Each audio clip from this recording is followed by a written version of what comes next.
Yes, hello, this is Connor from Lux Natura Audio. I'm with Tailors today, and I'm going to be showing you how to record a DI guitar, bass, and synth signal, then reamp it through real tube amps and outboard gear in the studio.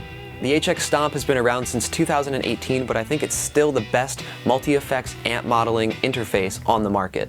Whether you want to expand your existing pedal board, go ampless on stage with a DI guitar sound, or get into recording guitar for the first time, the HX Stomp I think is the absolute best choice. If you're interested in the HX Stomp, the Stomp XL, or the full Helix for that matter, they're all linked in the description below and available at Tailors. But now let's go check out the project. Alright, so we have our Logic project pulled up here.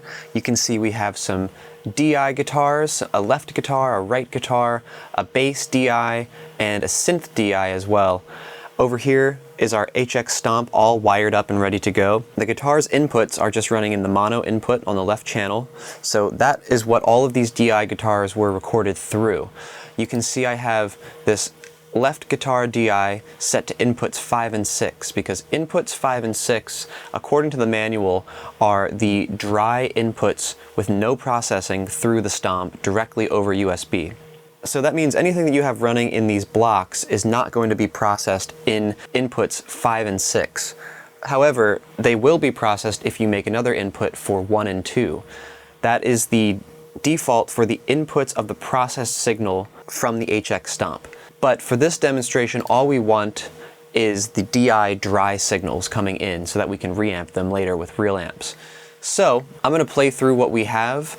It's a left guitar, right guitar, bass, and synth, and it will sound very flat, very dry because there's no effects on it whatsoever. It sounds like this.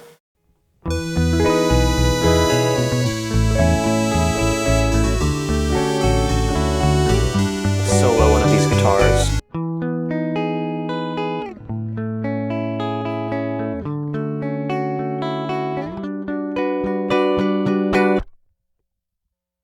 So you can hear this left guitar is completely dry. There's no Helix processing at all. So that allows us to run the signal through an actual tube amp.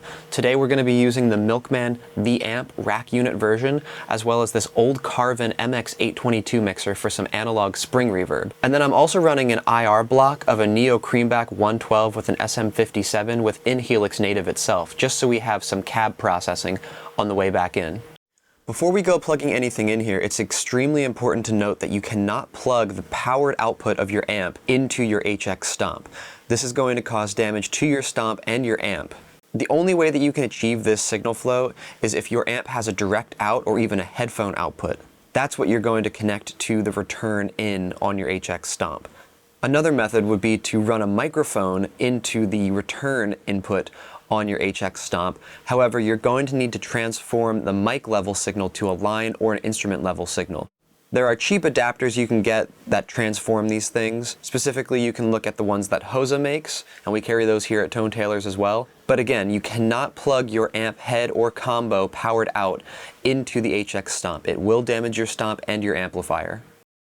So after you've recorded your direct guitar signal in on 5 and 6, you want to change the output of that channel to 3 and 4. Then your send on the HX Stomp is going to send out that 3 and 4 channel to your amp.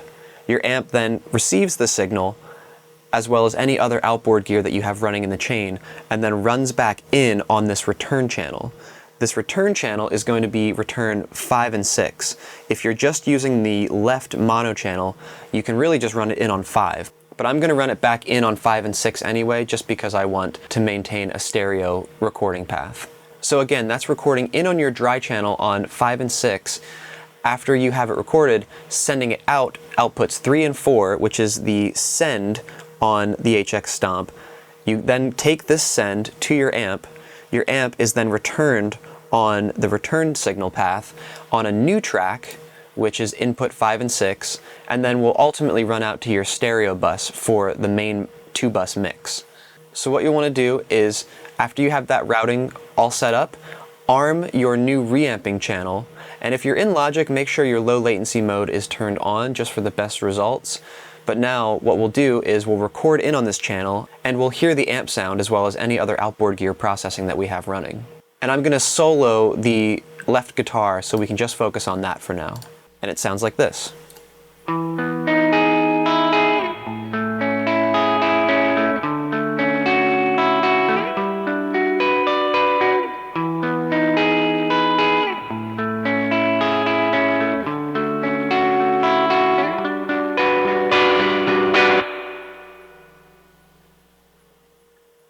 what you're hearing there is the sound of my DI signal running through the HX Stomp to my amp and then back in on the HX Stomp with the actual processing of the amp and the analog outboard gear. But let's say we actually want to add some Helix processing. We can still do that if we go into the block view. I'm going to add the 12-string sound. I'm also going to add some retro reel here, one of my favorite effects within the HX Stomp. It's kind of like a deco. It's a model of a reel-to-reel tape machine and the front end there. And then I'm also going to add one of my favorite delays, which is the transistor tape. And I'll just leave everything pretty much stock, but I will make the time synced to an 1/8 triplet. And one thing that is really nice to be able to do with this HX Stomp is syncing your tempo of your Stomp's onboard effects to the tempo of your project. The way to do that in Logic particularly is to go to your synchronization settings, and then you're going to want to turn on in the MIDI the clock for your HX Stomp. That will mean that all of your onboard effects are now synced to your DAW and will be completely in time when you reamp them with your analog amp and gear. So now let's record that take again using some blocks within the Stomp, sending that to our amp, and then re-recording it in through our DAW.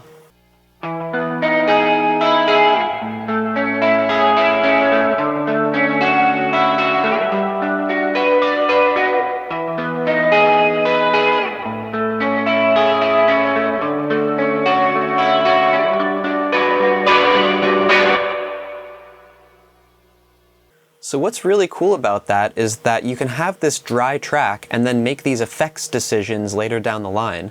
So as long as you have this DI, you'll be able to add different layers of the same guitar part with different effects and change them in your project. So that's a super flexible way to write songs and just make sure that you're not destructively creating layer by layer.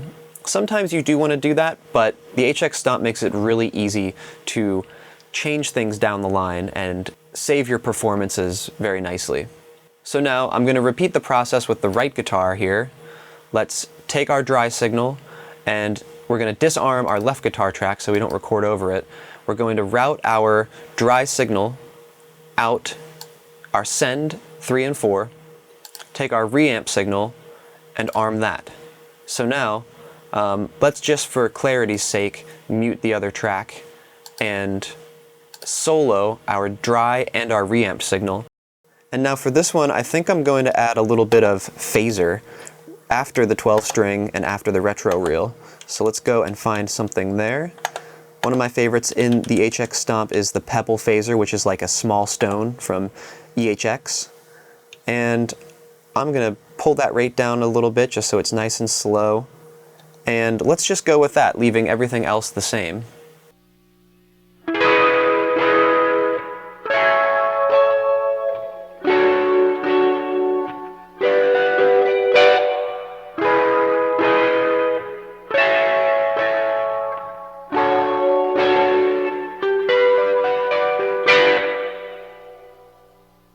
Next, let's repeat the process once again for the bass. So on the bass track, I have the Ampeg style B15 cab running, and I actually like the sound of this Milkman and the spring reverb for the bass, so I'm going to leave it exactly the same as for the guitars and just see how it responds. So again, taking our dry track, we're going to send that out to our send on the Stomp, which is 3 and 4, and then arm our input recording.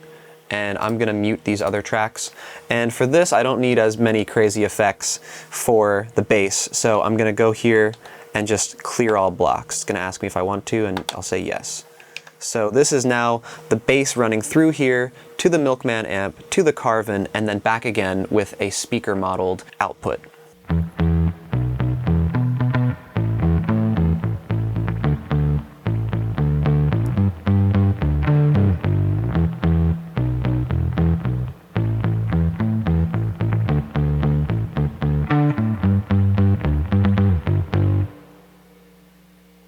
And now finally, I'm going to do the process one more time, but with this synth. It's this old Casio synth, which just sounds really cool and glitchy and kind of lo-fi.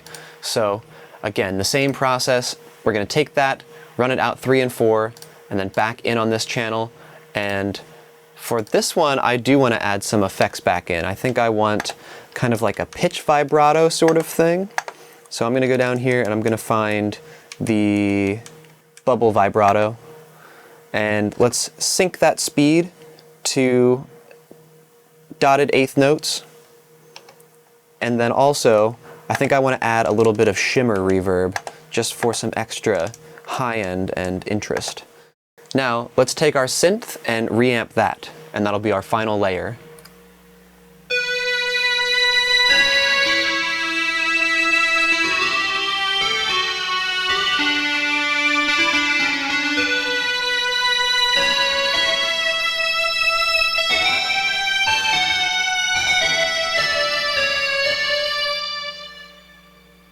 Now what we can do is mute all of our DIs, unmute our reamp signals. We're going to pan them, so we'll put that left guitar reamp to the left, right guitar reamp to the right. Bass is always good down the center, and I'm going to take this synth and just use this stereo spread plugin in Logic just to give it a little bit of extra space in the center.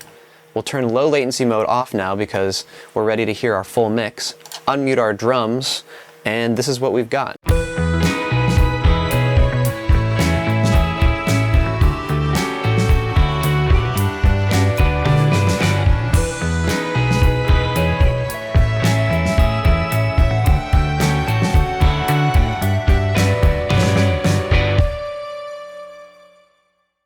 Alright, so there you have it. You can see that the HX Stomp really allows us flexibility from start to finish.